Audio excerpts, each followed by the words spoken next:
ጤና ይስጥልን የከበረ ሰላምታችን በመላው ዓለም ሆናችሁ ቃል ስፖርት ዩቲዩብ ቻናላችንን ለምትከታተሉ ውድ አድማጮቻችን ሁሉ ይድረስ ብለናል። ከእናንተ ከሆነው ቃል ስፖርት ዩቲዩብ ቻናል ለዚህም ሰዓት መርጠን ያሰናዳላችሁን ስፖርታዊ ጥንቅሮች በቅደም ተከተል እንደ ሁልጊዜው እያደረስናችሁ ቆይታ የምናደርግ ይሆናል።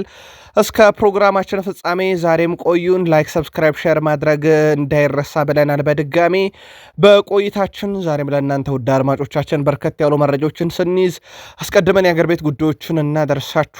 በአውሮፓ የመረጃ ሰዓታችን የዓለም ዋንጫ ቀጥሏል።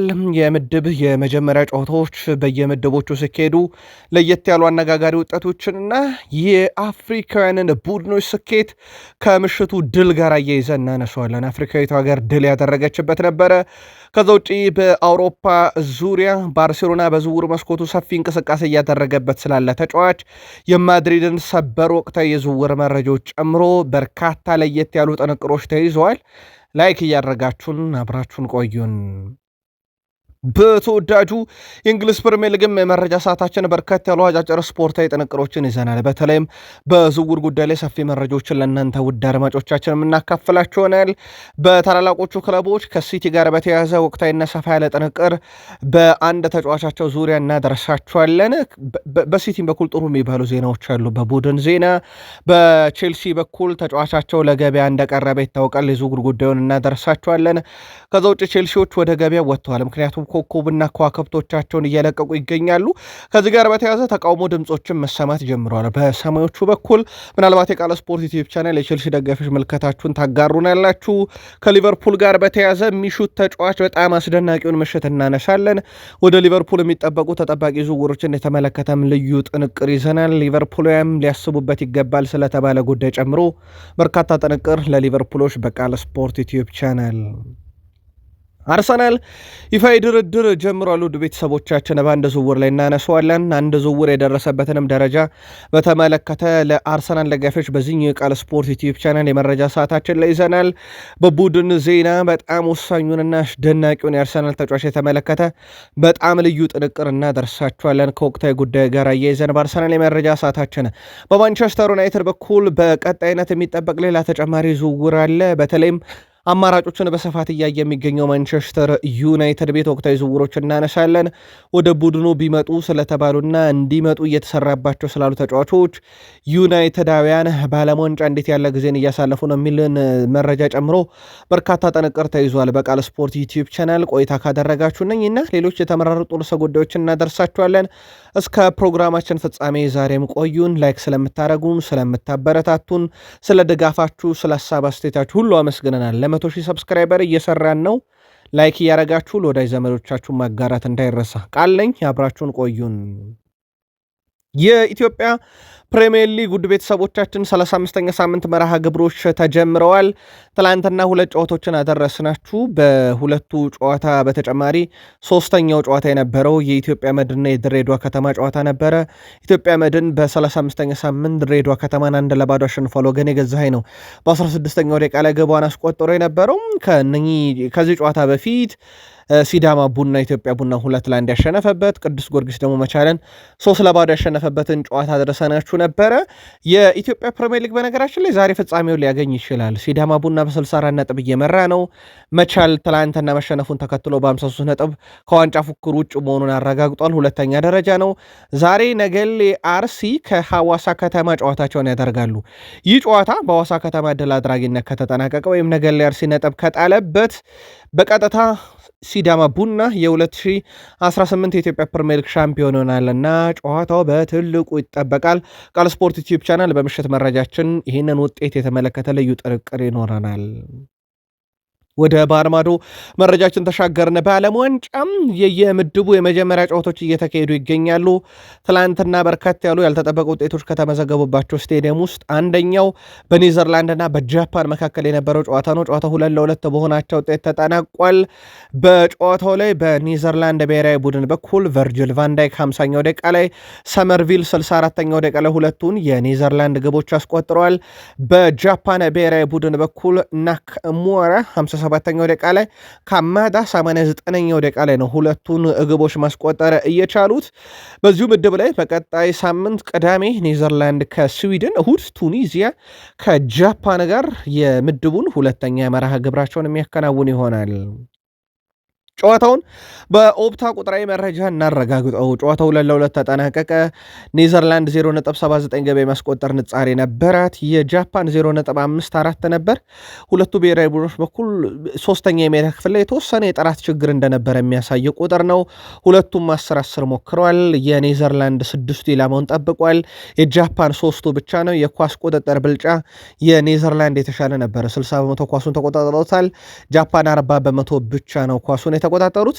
ለየት ካለው ነገር ውስጥ ውድ ቤተሰቦቻችን የኔዘርላንድ ብሔራዊ ቡድን ባለፉት 4 የዓለም ዋንጫዎች ላይ በጣም አስገራሚ ጉዞ አላት። በእርግጥ አንዱ ላይ አልተሳተፈችም። 2010 የዓለም ዋንጫ ላይ በ90 ደቂቃ አልተሸነፈችም ነበረ። በጭማሪ ደቂቃ ነው በስፔን የተሸነፈችው። በፍጻሜው ጨዋታ ላይ 2014 የዓለም ዋንጫ ላይ ምንም አይነት ሽንፈት አልገጠማትም። በግማሽ ፍጻሜ በአርጀንቲና በመለያ ምት ተሸንፋን የወጣችው። 2018 ከነጨራሹ አልተሳተፈችም። በካታር 2022 የዓለም ዋንጫ ላይ አንድም ጨዋታ በ90 ደቂቃ አልተሸነፈችም። ይልቁንስ በጥሎ ማለፍ በአርጀንቲና በመለያ ምት ተሸንፋን የወጣችው። ትላንትናም አልተሸነፈችም። በእርግጥ አቻን የወጣችው። ከዛ በፊት በነገራችን ላይ ኔዘርላንድ በ2006 የዓለም ዋንጫም ላይ አልተሸነፈችም። በ90 ደቂቃ ውስጥ በመለያ ምት ነው የተሸነፈችውና ኔዘርላንድ በመለያ ምት ካልሆነ የማትሸነፍ ብሔራዊ ቡድን መሆኗን ትላንትና ማስቀጥላለች። ጃፓን ባለፉት 7 ተከታታይ ጨዋታ ላይ አልተሸነፈችም። እንደውም በአንጻራዊነት ብራዚል፣ ጋና፣ ቦሊቪያ፣ ስኮትላንድ፣ እንግሊዝ፣ አይስላንድን ድል አድርጋ ትላንትና ከኔዘርላንድ ጋር አቻ ወጥታለች። ብራዚል፣ ኢንግላንድና ኔዘርላንድ የመሳሰሉ የአውሮፓ ግዙፍ ብሔራዊ ቡድኖች ጃፓንን ማሸነፍ አልቻሉም። የትኛውም የአውሮፓ ብሔራዊ ቡድን ከ2019 ጀምሮም አንስቶም ጃፓንን አሸንፏት አያውቅም። 8 ተጫወቱ፣ 6ቱን ድል አደረገች፣ 2 ወጣች። ምንም አይነት ሽንፈት አልገጠማትምና የጃፓን ጥንካሬ አውሮፓውያኑ ላይ አሁንም እንደቀጠለ ነው። በጨዋታው ልክ ብሔራዊ ቡድኖች መዝሙር ይዘምሩ የለ መጀመሪያ ላይ የጃፓን ብሔራዊ ቡድን አሰልጣኝ ሃጂሚን ሙር ኢያሱ ስቅስቅ ብለው ሲያለቅሱ ነበረ። ኔዘርላንድ ጨዋታ በፊት በጣም ስሜታዊ ሆነው ነበረ በጨዋታው ላይ። ከዛ በዘለለ ውድ ቤተሰቦቻችን ከጃፓን ብሔራዊ ቡድን ሁለተኛ ጎል ጋር በተያያዘ በጣም አስገራሚ ነገሮች እየተነሱበት ነው። አሁን ከአንድ ቨርጅል ቫን ዳይክ ውጪ አንድም የኔዘርላንድ ብሔራዊ ቡድን ተጫዋችን ለመከላከል ጥረት ያላረጉበት አጋጣሚ መሆኑ በጣም እያነጋገረ ይገኛል።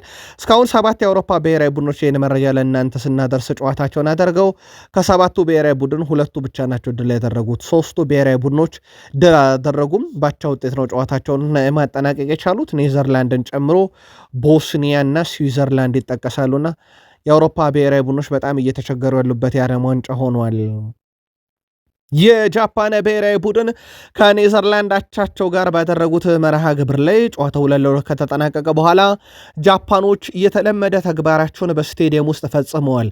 ከጨዋታው በኋላ ጃፓን ብሔራዊ ቡድን ደጋፊዎች ያቆሸሿትን ስቴዲየም ጽድት አድርገው ነው የወጡት።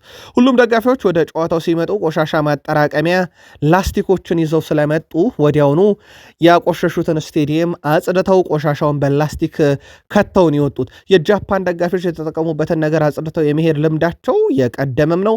በካታር የዓለም ዋንጫ ያንን አድርገው በጣም መነጋገሪያ ነበሩ። ጃፓን የተሰራችበት ወይም ደግሞ ሀገሪቱ የምትተዳደርበት መንገድ በራሱ ለመላው ዓለም አርአያ መሆን የሚችል ነው። በተለይም የራሳቸውን የሚጠብቁበት የሚያስተዳድሩበት፣ ከልጅነታቸው ጀምሮ አካባቢያቸውን በንጽህና የሚይዙበት መንገድ ፍጹም የተለየ ነው።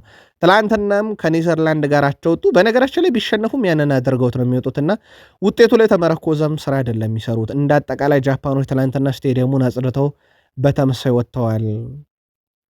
ጀርመን የዓለም ዋንጫ ጉዞዋን በ7-1 ድል አድራጊነት ጀምራለች። ምናልባት ውጤቱ ትልቅ ነው ለጀርመን፣ በጣም ጥሩ ስንቅ ነው። በዓለም ዋንጫው ላይ ያሸነፈችው ኩራሳውን ነው።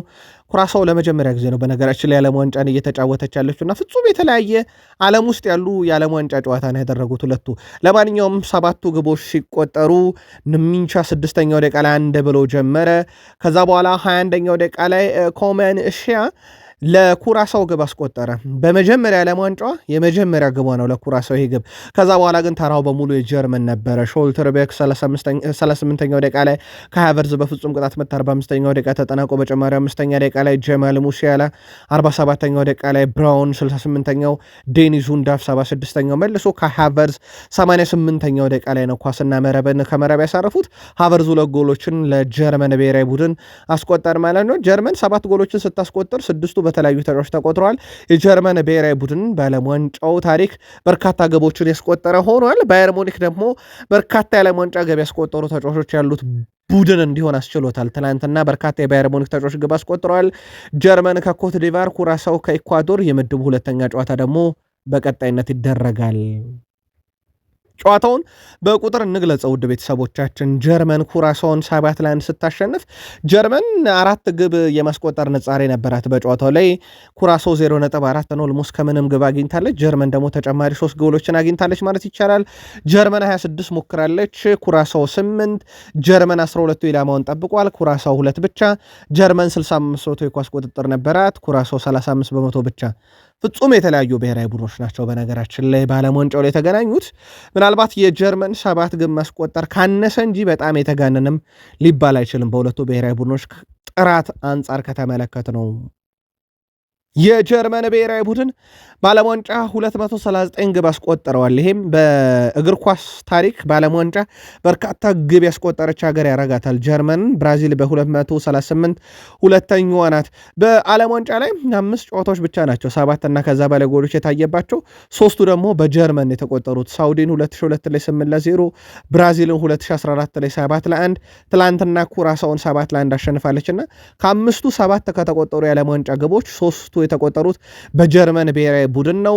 ከዛ ውጭ ጀርመን በዓለም ዋንጫ የመክፈቻ ጨዋታውን ለመጨረሻ ጊዜ ያሸነፈችው 2014 ላይ ነበረ። ከዛ በኋላ የመክፈቻ ጨዋታ ማሸነፍ ተቸግራ ነበረ ጀርመን። ያኔ ፖርቱጋልን 4-0 አሸንፋ ጀመረች። ከዛ በኋላ የዓለም ዋንጫን በመጨረሻ ላይ ድል አደረገች። ዘንድሮም 7-1 ድል አድርጋ ጀምራለች። ምናልባት ታሪክ ራሱን ደግሞ ጀርመን የዓለም ዋንጫን ተወስዶ የሆነው የሚለው በትልቁ እየተጠበቀ ይገኛል። ዓለም ዋንጫ ላይ ውድ ቤተሰቦቻችን ከተመለከተናቸው ሁነቶች ውስጥ አንደኛው ስሜቶቻቸውን ግለሰቦች የሚገልጹበት ነው። ለአብነት ያክል ትላንትና ዲክ አድቮካት የዓለም ዋንጫ ጨዋታ በታሪክ በእድሜ ትልቁ ሰው ሆነው ሪካርዱን ወስዷል። ከ36 ዓመት በፊት ሆላንድን በአሰልጣኝነት እየመሩ እዚሁ አሜሪካ በተዘጋጀው የዓለም ዋንጫ ላይ መሳተፋቸው ይታወቃል። የ78 ዓመቱ ዲክ አድቮካት ከጨዋታው በፊት በጣም ስሜታዊ ሆነው ሲያለቅሱ ተመልክተናቸው ነበረ።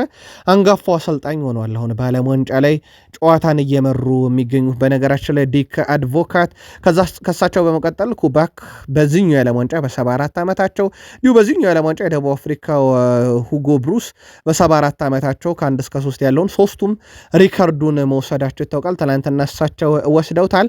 ምንም እንኳን ሀገራቸው በታሪክ ወይም የሚወክሏት ብሔራዊ ቡድን በታሪክ ለመጀመሪያ ጊዜ ተሳትፋ 7-1 ብትሸነፍም የጨዋታው ልዩነቶች እናንሳቸው። ለአብነት ያክል የኪሚች ቁጥሮች በጣም ይለዩ ነበር። የዘንድሮ የዓለም ዋንጫ ውድድር ከተጀመረ ጀምሮ እንደ ጆሹዋ ኪሚክ ቁልፍ ኳሶችን ያቀበለ ተጫዋች የለም። 5 ቁልፍ ኳሶችን አቀብሏል። ጆሹዋ ኪሚች ትላንትና 112ኛ ጨዋታውን አድርጎ 38ኛ ግብ አስተዋጽኦ ነው። እስካሁን በዓለም ዋንጫ ላይም እንደ ኪሚክ ቁልፍ ሰው አልተመለከትንም። ሌላኛው የጨዋታው ቁልፍ ሰው የነበረው ናትናኤል ብራውን ነው። በዓለም ዋንጫ የመጀመሪያ ጨዋታ ጎሉን አስቆጠረ። በዓለም ዋንጫ ጨዋታ የመጀመሪያ ጨዋታ አሲስት አረገ። በተጫዋቹ በኩል በቀጣይነት ትልቅ ተስፋ እንዳለው የተመለከትንበት ነበረ። 1 ጎል 1 አሲስት በጨዋታው ላይ አስመልክቶናል።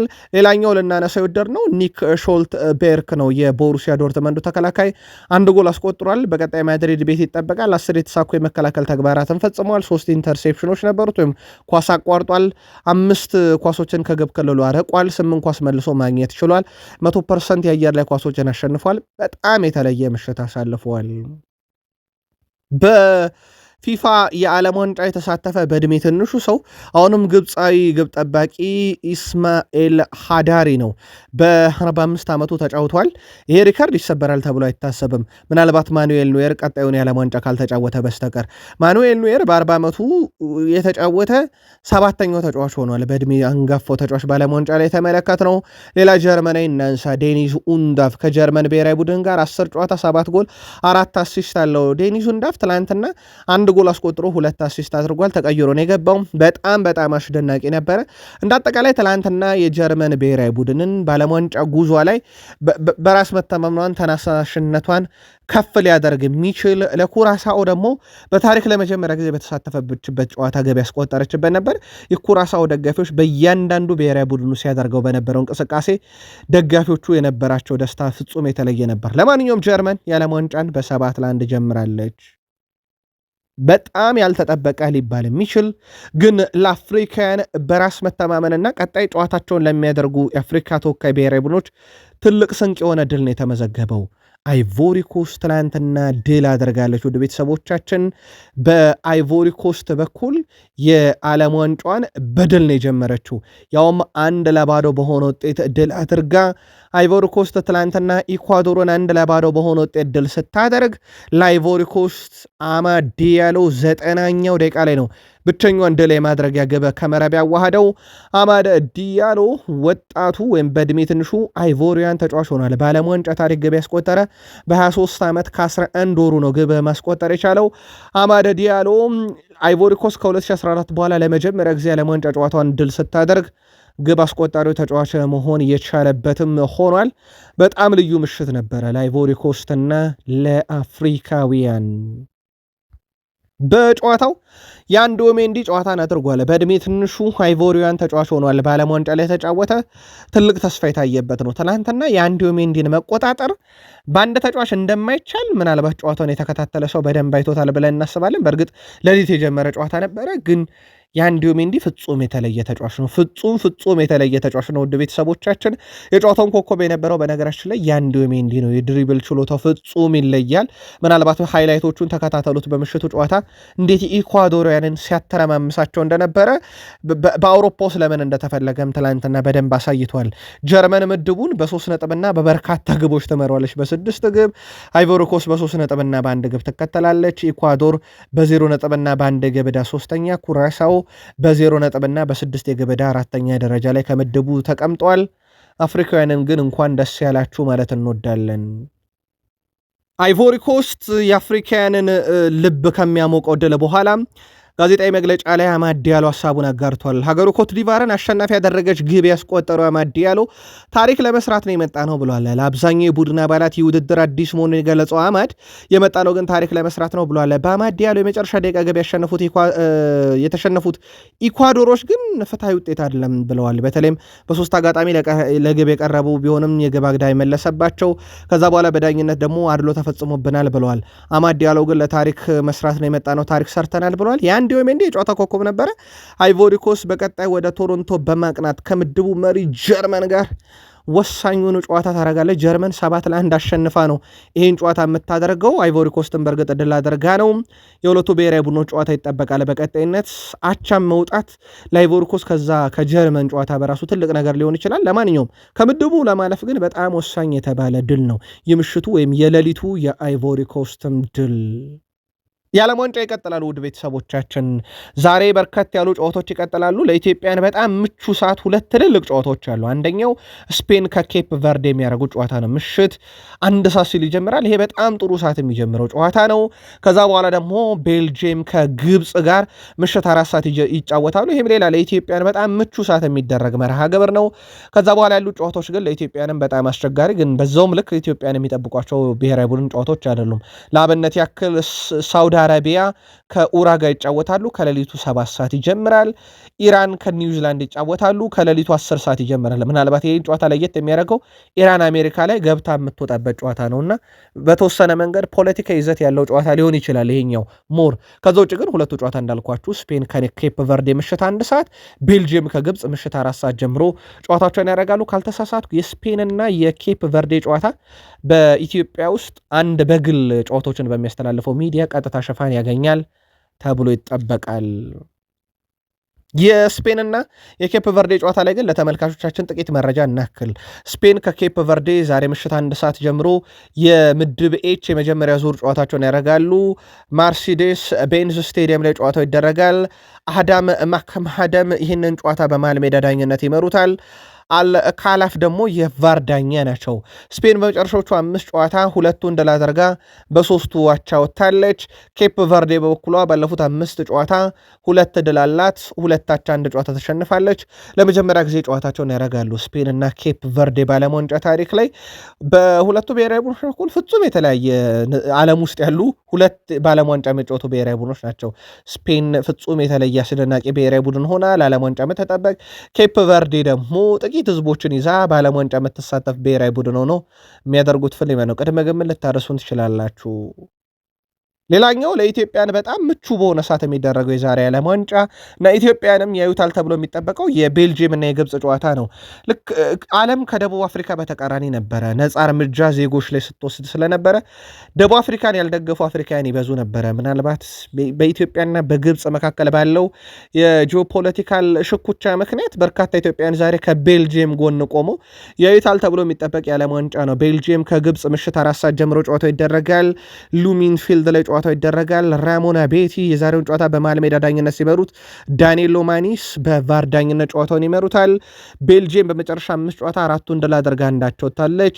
በግብፅ ብሔራዊ ቡድን በኩል በመጨረሻ 5 ጨዋታ 2 ድል 2 አቻ 1 ሽንፈት ገጥሟታል። እነኚህ ብሔራዊ ቡድኖች የመጨረሻ 4 ጨዋታ ካየን ግን ፍጹም የተለየ ነው። ግብፅ የበላይነቱን ወስዳለች። ግብፅ 3 ቤልጅየምን ስታሸንፍ ቤልጅየም ግብፅን አንዴ ነው ያሸነፈቻት።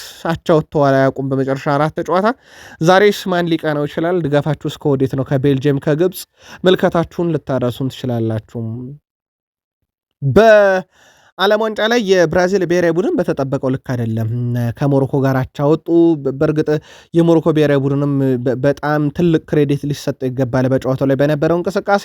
ካርሎ አንቸሎቲ በቀጣይ ጨዋታ እናስተካክለዋለን ብሏል። ምናልባትም የቋሚ 11ቸውን በብዙ መንገድ ለውጠውት ሊገቡ ይችላሉ ተብሎ ይጠበቃል። በነገራችን ላይ የብራዚል ብሔራዊ ቡድን በተጠበቀው ልክ አለመሆኑን ተከትሎ ሌላው ከዓለም ዋንጫ ጋር በተያያዘም የዓለም ዋንጫ መርሃ ግብር ያለባት ዩራጋይ ብሔራዊ ቡድን የጉዞ መስተጓጎል ገጥሟታል። ብሔራዊ ቡድኑ የአውሮፕላን በወረቀት አለመሟላት ምክንያት የአሜሪካ ከመግባት መከልከሉ ተነግሯል። ይህንም ተከትሎ ብሔራዊ ቡድኑ ከሜክሲኮ ወደ ሚያሚ የሚያደርገው መርሃ ግብር መስተጓጎሉ ተሰምቷል። የብሔራዊ ቡድን አሰልጣኝ ማርሴሎ ቤልሳ በሚያሚ ሊሰጡት የነበረውም ጋዜጣዊ መግለጫ ተራዝሟል። የዩራጋይ ከሳውዲ አረቢያ ጋር ከሌሊቱ 7 ሰዓት ጀምሮ ነው ጨዋታቸውን የሚያደርጉት። ይራዘማል ወይንስ አውሮፕላኑ ይገባል ወደ አሜሪካ የሚለው ደግሞ በቀጣይ ይጠበቃል። ፖርቱጋል ብሔራዊ ቡድን ማረፊያ ሆቴል አካባቢም ከባድ አውሎ ነፋስና ነጎድጓድ የቀላቀለ ዝናብ ተከስቷል። ይህንም ተከትሎ ሁሉም ሰው ማረፊያ ሆቴሉን ለቆ መውጣቱ ተረጋግጧል። አሰልጣኝ ሮቤርቶ ማርቲኔዝ ሊሰጡት የነበረውም ጋዜጣዊ መግለጫ በዚህ ምክንያት ተሰርዟል። ብሔራዊ ቡድኑ ሊያደርገው የነበረው ልምምድም በተመሳይ ተሰርዟል። የአየር ሁኔታው የሚሻሻል ከሆነ ልምምዱ ይደረጋል ቢባልም እዛ ያሉበት አካባቢ ላይ ያለው የአየር ሁኔታ ግን በጣም አሳሳቢ ሆኗል። በእርግጥ የዓለም ዋንጫ ይሄኛው ከአሜሪካ ጋር ብቻ አይደለም ሰጣ ገባ ያለው የዓለም ዋንጫ ከተፈጥሮም ጋር ግብ ውስጥ የገባ የዓለም ዋንጫ ነው። በጣም ከበድ ያለ ንፋስ፣ ከበድ ያለ ዝናብ፣ መብረቅ። ይህንን ደግሞ የእንግሊዝ ብሔራዊ ቡድን የወዳጅነት ጨዋታን በ1 ሰዓት እስከ ማራዘም የደረሰ የዓለም ዋንጫ ነበረ። ለማንኛውም ውድ ቤተሰቦቻችን የዓለም ዋንጫ እንዲህ እያለ ቀጥሏል። የምድብ ጨዋታዎች አሁንም እንደቀጠሉ ናቸው። በዓለም ዋንጫ ዙሪያ ላይ ግን እስካሁን ባሉ ሁነቶች ሀሳብ አስተያየታችሁን በቃል ስፖርት ዩቲዩብ ቻናል ላይ ያጋሩን። ከዓለም ዋንጫ ውጪ ወዳገኘናቸው ሌሎች አጫጭር ስፖርታዊ መረጃዎቻችን እንሻገር። ዝውውርን እናስቀድም። የአይንትራክ ፍራንክፈርቱ የግራ ተመላላሽ ናትናኤል ብራውን በ55 ሚሊዮን ዩሮ ወደ ባየር ሙኒክ ለመቀላቀል ከጫፍ ደርሷል። ትላንትና ግብ አስቆጠረ፣ አሲስት አደረገ። 55 ሚሊዮን ዩሮ ለዝውውሩ ይወጣበታል። በምሽቱ ጨዋታ ላይ ፍጹም የተለየ ነበረ። ለጀርመን ብሔራዊ ቡድን በጣም አስደናቂ ተጫዋች ለባየር ሙኒክ ቀጣይ ይጫወታል። ከዛ በዘለለ ደግሞ ባየር ሙኒኮች ሞሮካን ኮከብ ኢስማኤል ሳባሪን ለማስፈረም ከፒኤስቪ ኤንዶቨን ጋር በመርህ ደረጃ ከስምነት ደርሷል። ባየር ሙኒክ ሁለገቡን ተጫዋች ሳባሪን የሕክምና ምርመራ እንዲያደርግም ቀጠሮ ይዟል። በቀጣይ ሳምንትም ያደርጋል ተብሎ ይጠበቃል። ውሉን እስከ 2031 በባየር ሙኒክ ይፈርማል ተብሎ ሲጠበቅ ባየር ሙኒክ በሚቀጥለው የውድድር ዓመት በጣም ተጠናክሮ እንደሚመጣ ፍንጭ እየሰጠ ይገኛል። በዝውውር መስኮቱም ላይ በንቃት እየተሳተፉ ከሚገኙ የአውሮፓ ሀያላን ክለቦች ውስጥ አንደኛው ባየር ሙኒክ ሆኗል። ባርሴሎና ደረሰን። ባርሴሎናም በዝውውር መስኮቱ ላይም በርካታ አማራጮችን እያየ ይገኛል። ሃንሲ ፍሊኩ ቡድን ባርሴሎና አጥቂ ይፈልጋል። የዩሊያን አልቫሬዝ አድናቂ ናቸው። አሁንም ትኩረት ሰጥተው የሚሰሩት እሱ ላይ ነው በነገራችን ላይ። ከዛ በዘለለ ግን በዝውውር መስኮቱ ላይ አንዳንድ ዝውውሮች ላይ እንግዲህ ምልከታዎችን ማድረግ ጀምረዋል። በነገራችን ላይ ከዚህ ውስጥ አንደኛው ኤል ጁኒየር ክሩፒን መመልከት ጀምረዋል። የዩሊያን አልቫሬዝ ነገር ካልተሳካ 19 ዓመቱ ነው፣ በበርካታ ክለቦች ይፈለጋል። ኤል ጁኒየር ክሩፒ ባርሴሎናዎችን በተጫዋቹ ደስተኛ ናቸው ተብሏል። በበርንማውዝ በኩል ተጫዋቹን ለመሸጫ ያሰቡት ሂሳብ እስከ 100 ሚሊዮን ዩሮ ይደርሳል ተብሎ ይታሰባል። ከባርሴሎና በተጨማሪ አርሰናል፣ ፓሪስ ሰን ዠርሜን በርካታ ፈላጊዎች አሉት። የመጀመሪያ ምርጫቸው ዩሊያን አልቫሬዝ የሆኑት ባርሴሎናዎች ተጫዋቹን ማግኘት ካልተቻለ ግን የበርንማውዙ ኤል ጁኒየር ክሩፒን ወደ ቡድኑ ለማምጣት ስራዎችን ይሰራሉ። በመልማዮቹም በኩል ሁኔታዎችን እየተከታተሉ ነው ተብሏል። በኢንተር ሚላን በኩል የሪያል ማድሪድን ሁኔታ መከታተል ጀምሯል። ኢንተር ሚላኖች የኤንድሪክን ሁኔታ እየተከታተሉ ይገኛሉ። በነገራችን ላይ ሴሪያው ክለብ ተጫዋቹን በውሰት የመግዛት ግዴታ አካተን እስከ 40 ሚሊዮን ዩሮ እንክፈል የሚል እቅድ ያቀርባሉ ተብሎ ነው የሚጠበቀው ለብራዚል ተጫዋች። ከዚህ ጋር በተያዘ ግን ሪያል ማድሪዶች አሁን ላይ የ19 ዓመቱን ተጫዋች በቡድን ውስጥ የማቆየት እቅድ ነው ያላቸው። ተጫዋቹን በተመለከተም 26-27 የውድድር ዓመት በሪያል ማድሪድ ይቀጥላል ተብሎ ነው የሚታሰበው።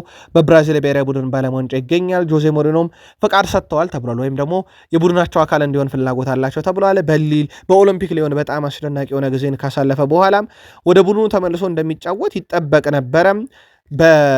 በቡድኑ አሰልጣኙ ለውጥ አንዳችም ያመጣቸው ነገሮች አሉ ተብሎም ሲታሰብ ነበረ። በኤንድሪክ ጉዳይ ያው ኤንድሪክ ፍላጎቱም በሪያል ማድሪድ መጫወት እንጂ ወደ ሌሎች ክለቦች ማምራት እንዳልሆነ ይታወቃልና ከዚህ ጋር በተያያዘ ኢንተሮች ይፈልጉታል። ሪያል ማድሪድ የማቆየት ፍላጎት ነው አሁንም ያላቸው። የማርክ ኩኮሪያ ጉዳይ ትላንትና ምሽት መረጃዎችን ስናደርስ ኦልሞስት እኛ መረጃውን ለእናንተ ውድ አድማጮቻችን ከለቀቀን በኋላ ነበረ የኩኮሪያ ይፋዊ ዝውውር የተረጋገጠውና በእሁድ ምሽት ዘገባችን ላይ በርካቶች እንዴት የኩኮሪያን ሳታካትተው እያላችሁን ነበረ። በእውነት ከልብ ነው የምናመሰግነው። ግን በሀሳብ መስጫ ሳጥናችን ላይ እናንተም አፕዴት አድርጋችሁን ነበረ መረጃውን። በጣም ያልተጠበቀ ዝውውር ነው። ለማንኛውም ለቼልሲ 55 ሚሊዮን ዩሮ ሪያል ማድሪድ ይከፍላል። 5 ሚሊዮን ዩሮ ደግሞ ተጨማሪ የቦነስ ክፍያዎች ናቸው። እንደ ኤንዞ ፈርናንዴዝ ግን የፈነጠዘ የለም። ኩኮሪያ በራሱ በዚህ ዝውውር የተደሰተ አይመስልም የኤንዞ ፈርናንዴዝን ያክል። ፋብሪዞ ሮማኖ በማህበራዊ ትስስር ገጹ ዝውውሩን ይፋ ካደረገ በኋላ እጅግ በጣም ደስተኛ ከሆኑ ግለሰቦች አንዱ ኤንዞ ፈርናንዴዝ መሆኑ አሁን አውሮፓ ውስጥ በጣም አነጋጋሪው ጉዳይ ሆኗል። ለሪያል ማድሪድ ቅርብ የሆኑ መረጃ ምንጮች እንዳመለከቱት ከሆነ ይሄ ዝውውር ውስጡን አስቀድሞም ሲሰራበት የነበረና ከሚዲያ በጣም የተከለለ ዝውውር እንደነበረ ነው ያረጋገጡት። ኩኮያ በባርሴሎና ቤት ተጫውቷል። አሁን ደግሞ በሪያል ማድሪድ ይጫወታል ማለት ነው። ለሁለቱ ሀያላን ከተፋለሙት ከነ ሉዊስ ፊጎ ቀጥሎ የተመለከት ነው ሌላ ተጫዋች ይሆናል ማለት ነው። ስለ ማርክ ኩኮሪያ ወደ ሪያል ማድሪድ ማምራትን በተመለከተ 6 ዓመት ኮንትራት ይፈርማል ተብሎ ነው የሚጠበቀው። በእርግጥ 27 ዓመቱንም ያው እስከ 30ዎቹ መጀመሪያ አካባቢ ይጫወታል ማለት ነው። ከዛ በዘለለ በሪያል ማድሪድ በኩል አሁንም ዝውውሮች አልተጠናቀቁም። ሪያል ማድሪድ ቤርናንዶ ሲልቫን በነፃ ዳምፍሪስን በ20 ሚሊዮን ፓውንድ ኮናቴን በነፃ እንዳገኘ ይታወቃል። በጣም ትልቅ ዝውውር የከፈሉት አሁን ለማርክ ኩኮሪያ ብቻ ነው። የሪያል ማድሪድ ዝውውር ተጠናቋል ተብሎ አይታሰብም። ከአሰልጣኝ ጆዜ ሞሪኖ ጀምሮ ሞር ቡድኑ እየተጠናከረ ነው። ኩኮሪያ 3ኛው ተከላካይ ነው በነገራችን ላይ። ዴንዝል ዶምፍሪስ ቀኙን፣ ኩኮሪያ ግራውን ይዛል። ኮናቴ መሃል ላይ ከሩዲገር ጋር ይጣመራል። ቤርናንዶ ሲልቫ የፈጠራ ችሎታው ደግሞ ከፍ ያለ ነው። ከዛ ውጪ በማድሪድ በኩል ሌላ አንድ ሰው እንጠብቃለን። ጀርመናዊ አማካኝ ሳሚ ኬዲራ በአሰልጣኝ ስታፍ አባላቶች ደግሞ በጆዜ ሞሪኖ ሲካተታል ተብሎ ይታሰባል። ገና 39 ዓመቱ ነው። በቤርናቤው ከ2010 እስከ 2013 መጫወቱ የሚዘነጋ አይደለም። ቃል ስፖርት ዩቲዩብ ቻናል ላይ ትገኛላችሁ። ወቅታዊ ጥንቅሮችን እያደረስናችሁ እንገኛለን። ቃል ስፖርት ዩቲዩብ ቻናላችንን ላይክ ካደረጋችሁ በብዙ ያግዘናል። ቢያንስ ይህን መረጃ ከ10,000 እስከ 14,000 ሰዎች ይመለከቱታል ተብሎ ይጠበቃልና ቢያንስ ግማሾቻችሁ ወደ 7,000 የሚጠጋው እንኳን ላይክ ብታደረጉ ለኛ ያግዘናል። ላይክ አድርጉን። ለ100,000 ሰብስክራይበር ጉዟችን አጋርነታችሁ ግን ጎንበስ ብለን እጅ ነስተናል። ከልብ ነው የምናመሰግነው። አብራችሁን ቆዩን። በእንግሊዝ ፕሪሚየር ሊግ የሚጠበቁ ዝውውሮች አሉ። በተለይም በፕሪሚየር ሊጉ ቀጣይ ውድድር ዓመት የአውሮፓን ትኬት ከቆረጡት ቡድኖች የኡናይ ኤምሬው አስቶን ቪላ ይጠቀሳል። የኡናይ ኤምሬው አስቶን ቪላ በዝውውር መስኮቱ ግብ ጠባቂ እያፈላለገ ይገኛል። እናም አሁን ላይ አንቶኒን ቱርቢን ለማምጣት ፍላጎት አላቸው። የቤኔፊካውን ግብ ጠባቂው በፕሪሚየር ሊግ የመጫወት ፍላጎት አለው። አስቶን ቪላዎችም ከተመለከቷቸው ወደፊት ተስፋ አላቸው ከተባሉ ግብ ጠባቂዎች አንደኛው ወደ ቡድኑ ማምጣት ይፈልጋሉ። ኤሜራኖ ማርቲኔዝ ወደ ዩቬንቱስ ይቀላቀላል ተብሎ ይጠበቃል። ቤኔፊካዎች ለዚህ ዩክሬናዊ ግብ ጠባቂ 20 ሚሊዮን ዩሮ ይፈልጋሉ።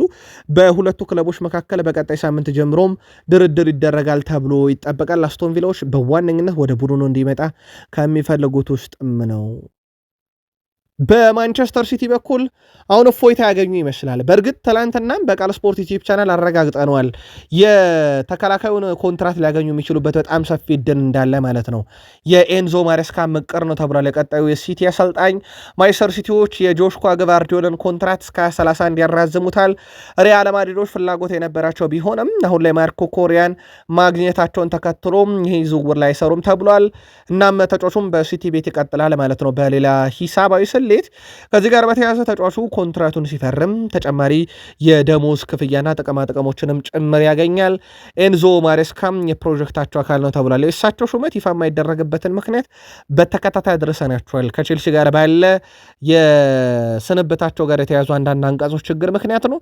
ከዛ ውጪ ሶስተኛው ሂሳብ ለኤሊዮት አንደርሰን በዚህ ሳምንት መጨረሻም በትልቁ ይጠበቃል። ቃል ስፖርት ዩቲዩብ ቻናልም የሲቲን ወቅታዊ መረጃ እናደርሳቸዋለን፣ አፕዴት እናደርገዋለን።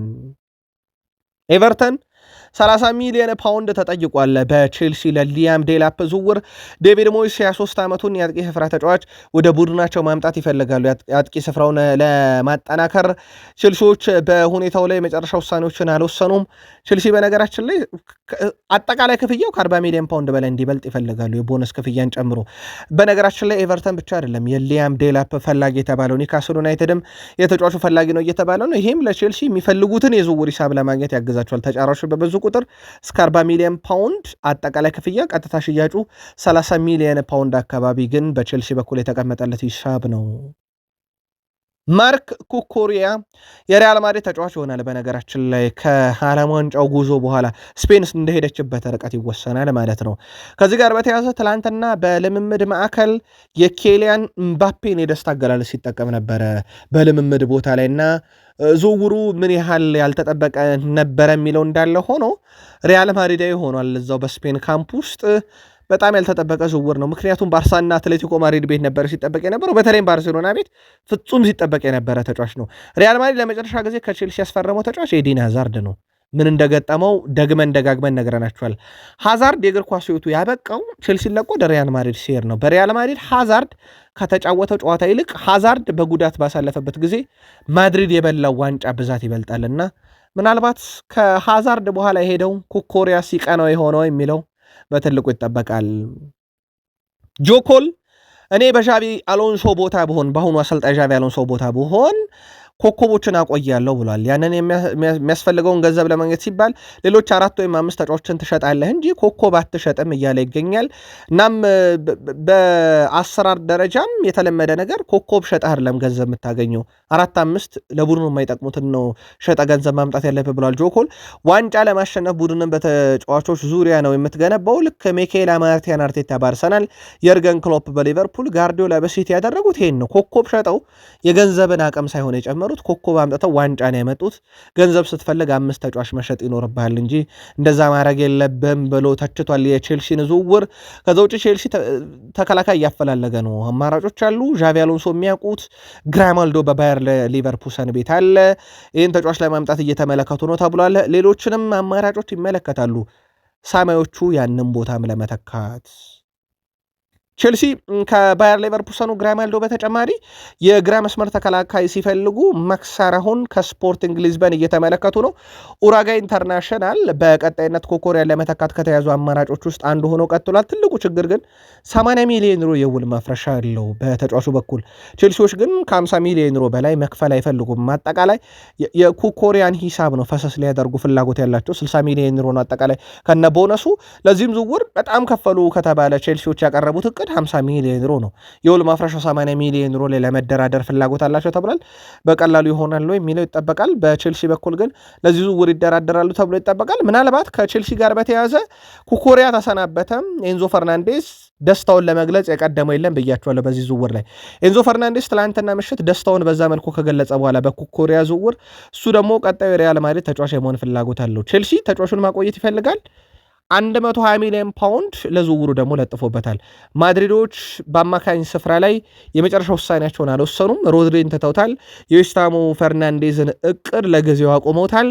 ሌላ አማካኝ ያሉ ወይንስ ኤንዞ ፈርናንዴዝ ላይ ይመለሳሉ የሚለው ደግሞ በቀጣይ ይጠበቃል።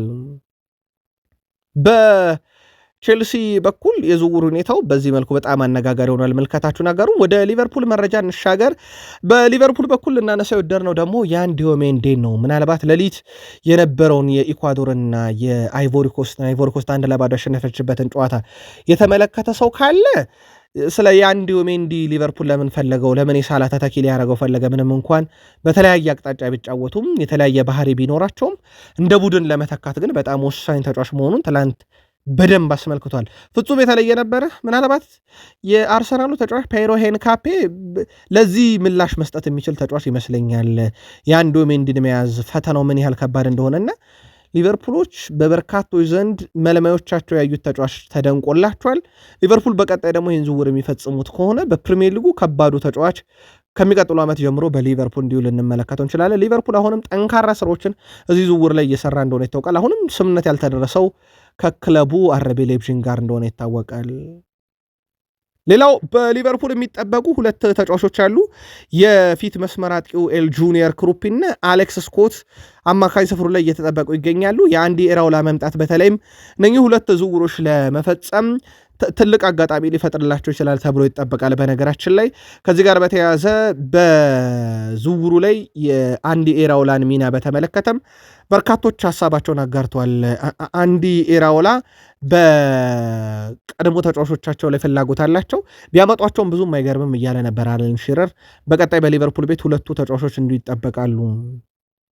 ሌላው ሊቨርፑሎች በዝርዝራቸው ውስጥ ያካተቱት አንድ ተጫዋች ተገኝቷል። አዮብ ቡአዲ በርከት ያሉ ክለቦች እሱ ላይ ፍላጎት አላቸው። አርሰናል በእርግጥ እንመለስበታለን። የሊቨርፑል ኃላፊዎች ወደ ኒውዮርክ ሜትላይፍ ስቴዲየም ተጉዘዋል።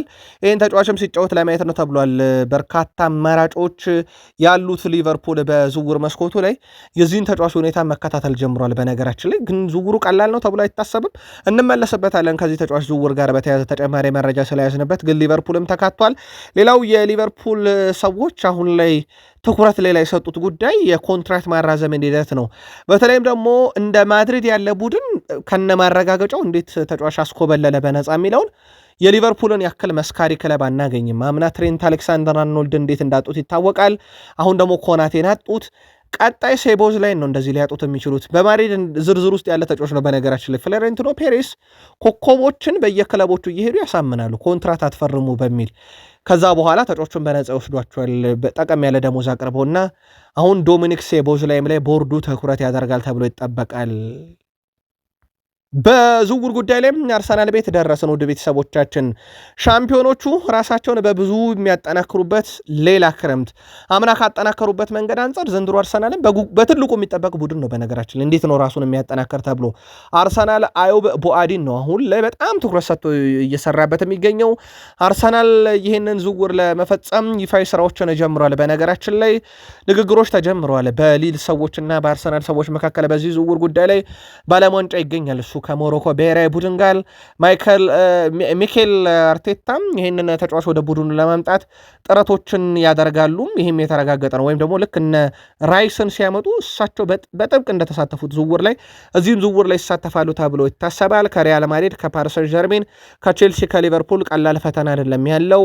ሊል ገና የ18 ዓመቱን ተጫዋች ለመሸጥ ከ60 ሚሊዮን ፓውንድ በላይ እፈልጋለሁ እስከ 29ም ኮንትራት አለው ኔጋ ብለዋል። 29 ላይ ነው ኮንትራቱ የሚጠናቀቀው። ተጫዋቹን በተመለከተ ትላንትና ምላሽ ሰጥቷል። በዓለም ዋንጫ ላይ ነው ትኩረቴ ብሏል። ከብራዚል ብሔራዊ ቡድን ጋር እሱ የነበረው እንቅስቃሴ ፍጹም ይለያል። አርሰናልና ሊል መካከል ይፋዊ ንግግሮች ተጀምረዋል። በዚህ ዝውውር ዙሪያ ትልቅ እድገት ሰሞኑን ይኖራል ተብሎ ይታሰባል።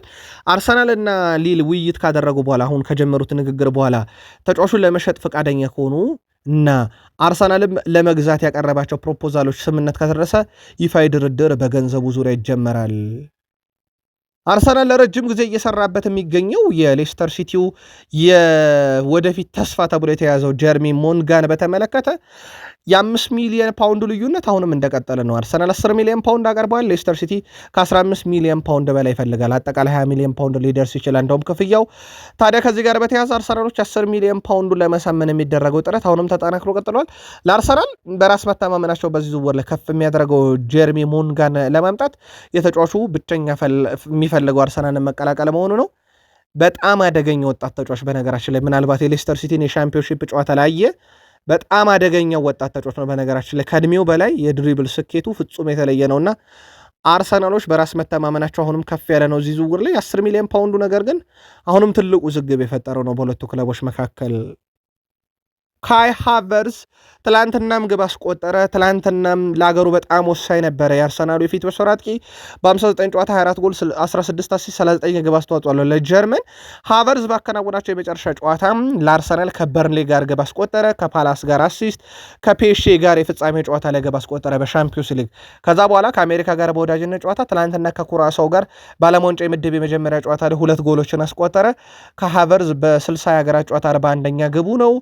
አራት የዓለም ዋንጫን ተጫወተ። አራት የዓለም ዋንጫ ጨዋታዎች ላይ አራተኛ ጎሉን ያስቆጠረው ካይ ሃቨርዝ ፍጹም የተለየ ነበረ። ትላንትና ቶማስ ሙለር በቃ ይሄ ተጫዋች ከ9 ቁጥር ቦታ መንቀሳቀስ የለበትም ብሏል። በእርግጥ ሚኬል ማርቲያን አርቴታ 9 ቁጥር አድርገው ለረጅም ጊዜ እየተጠቀሙበት እንደሆነ ይታወቃል። ወይም ካለ 9 ቁጥር አድርገው የመጠቀም ባህላቸው ከፍ ያለ ነው። በአውሮፓ ሻምፒዮንስ ሊግ ፍጻሜም ያንን ያሳዩበት ነበረ። ከሃቨርዝን ግን አያችሁት? አርሰናላውያን መልከታችሁን ጻፉልን። ማንቸስተር ዩናይትዶች ውይይት ጀምረዋል ከፓሪሰን ጀርሜን ሰዎች ጋር በብራድሌይ ባርኮላ ጉዳይ። ይሄ ድርድር አይደለም ውድ ቤተሰቦቻችን። ይሄንን ተጫዋች በክረምት ማግኘት ይቻላል አይቻልም በሚል ጉዳይና አጠቃላይ ሂደቱ ከፓሪሰን ጀርሜን ሰዎች መረጃ ጠይቀዋል። ፈረንሳይ የፊት መስመር ተጫዋች ብራድሌይ ባርኮላ በቀጣይ ክረምት ላይ ክለቡን ይለቃል የሚሉ መረጃዎች ከወጡ በኋላ የፈላጊዎቹ ቁጥር ከፍ ብሏል።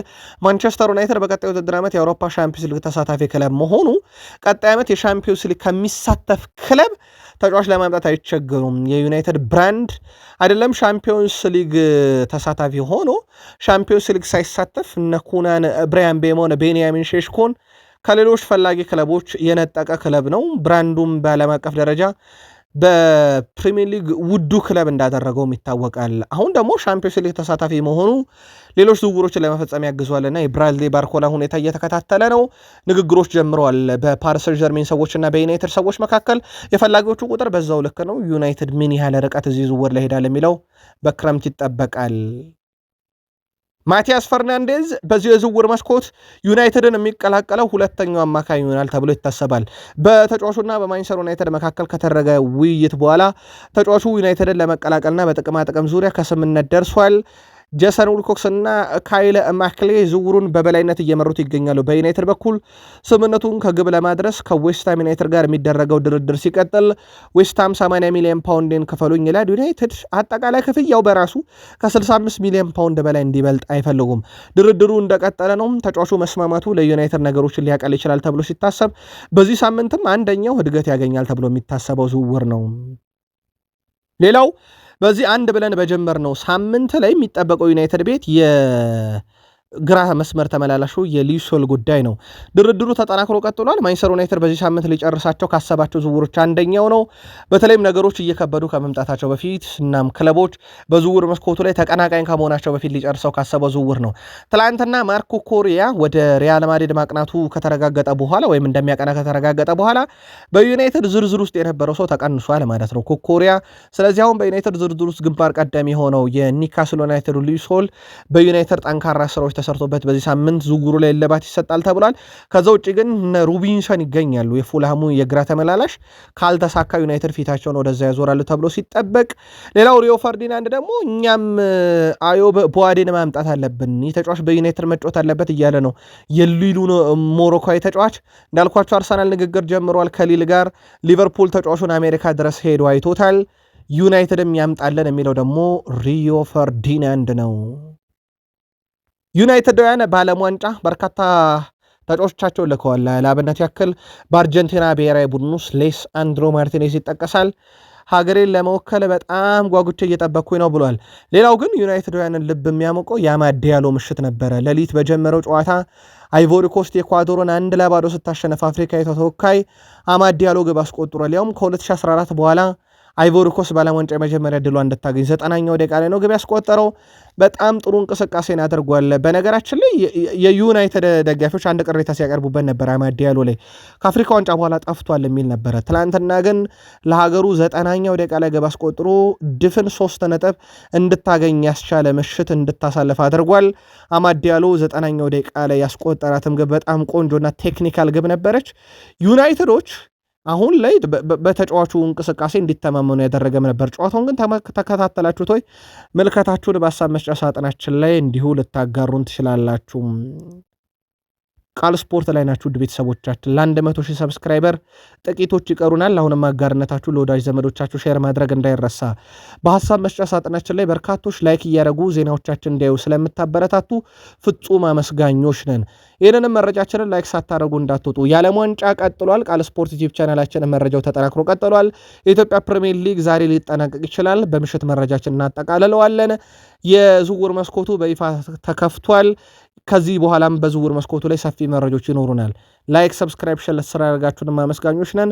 መልካም የሳምንቱ የመጀመሪያ ቀን ሰኞ ይሁን ብለን አበቃን።